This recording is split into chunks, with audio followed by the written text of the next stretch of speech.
A deadly conflict in northern Ethiopia is raising concerns about an all-out civil war. The fighting has allegedly left hundreds of people dead and has tens of thousands more fleeing the country. Fighting broke out in Tigray last week when Ethiopian Prime Minister and Nobel Peace Prize winner Abiy Ahmed announced he sent military troops into the region, accusing local soldiers of attacking a military base. The United Nations says the conflict has left nearly 900 aid workers struggling to communicate with the outside world and stranded more than 1,000 tourists. Joining us now to talk more about this is foreign correspondent Debora Patta. Hi, Debora. So what are the latest developments out of the region? Tanya, the crisis has reached a very dangerous tipping point, threatening to destabilize the entire region, the Horn of Africa.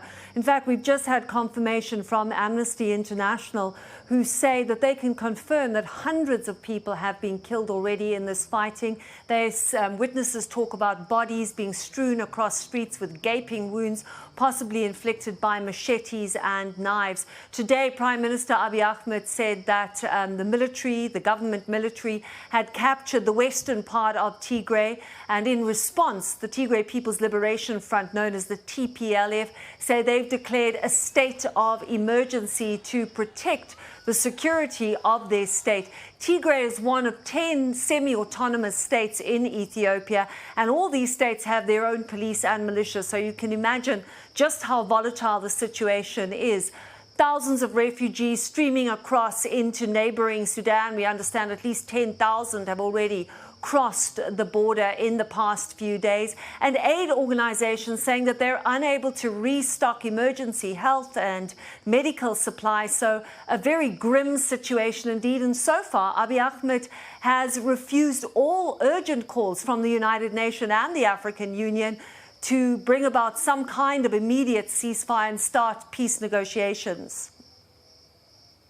So, Debora, can you back us up for a moment and explain how we got here? What is the history between Prime Minister Ahmed and the regional government there, the Tigray People's Liberation Front? Are there long-standing rivalries? What exactly is this conflict about? Well, last week, when the entire world on Wednesday was waiting for the results of the United States elections, Abiy Ahmed was sending those military troops into Tigray, and he claims that local forces, Tigray forces, attacked a government national military base, and he had to attack them. Now, I should point out that there's been no independent verification of that. There's an information blackout, which is why only now we're learning those latest details from Amnesty International because of this information blackout. Abiy Ahmed really came to power 2 years ago on a very ambitious reform agenda. He was going to be the man who would transform Ethiopia, which was regarded at that time as one of the most repressive countries on the African continent, and he was going to fight and root out corruption. Now, the TPLF, the Tigray People's Liberation Front, say they've been disproportionately targeted by that anti-corruption drive. Many top officials in national government have lost their positions since Abiy Ahmed came to power. The TPLF, or the Tigrayan people, really form only 6% as an ethnic group of the 110 million strong population in Ethiopia, but they've had disproportionate political and economic power in the region for a very long time. They were crucial, in fact, in overthrowing the dictatorship of Mengistu, and from that they formed a very strong leadership role in the governing coalition. And now what has happened, you've had this anti-corruption drive, they've been targeted, and things really reached a tipping point in September when Abiy Ahmed banned local parliamentary elections, citing the coronavirus and the pandemic. The TPLF, the Tigrayan People's Liberation Front, said that this was nothing more than a ploy by Abiy Ahmed to grab power, and things, of course, all came to a head last week with that alleged attack on a military base. Tanya?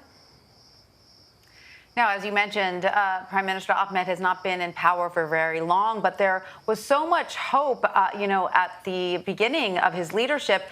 And now there are fears, as you pointed out, that, this country is really on the brink of civil war. And as we mentioned earlier, Prime Minister Ahmed is a Nobel Peace Prize winner. Do you think this could be a case of the prize perhaps being awarded prematurely?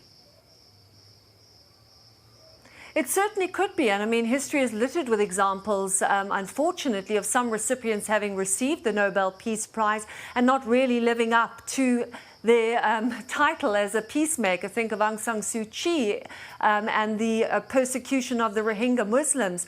Abiy Ahmed received that Peace Prize last year, and at the time he said that war really is like hell. And now it looks like he's quite happy to unleash that kind of hell onto his own country. This is a man who won the Peace Prize because he was able to make international peace. He was able to end the 2 decades-old conflict between Eritrea and Ethiopia, but he is unable to bring peace domestically.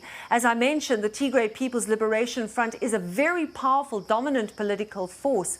And Abiy Ahmed is a member of the majority Oromo ethnic group. And by sidelining the Tigrayan people, he has brought the country to definitely the brink of civil war. And unfortunately, Tanya, that war could really fracture along ethnic lines. And that is the tragedy of where Ethiopia is right now. The man who was supposed to bring democratic form no longer is seen as that as all. And a man who is rushed with somewhat unseemly haste, many would argue, to a military resolution rather than a peaceful resolution of that conflict.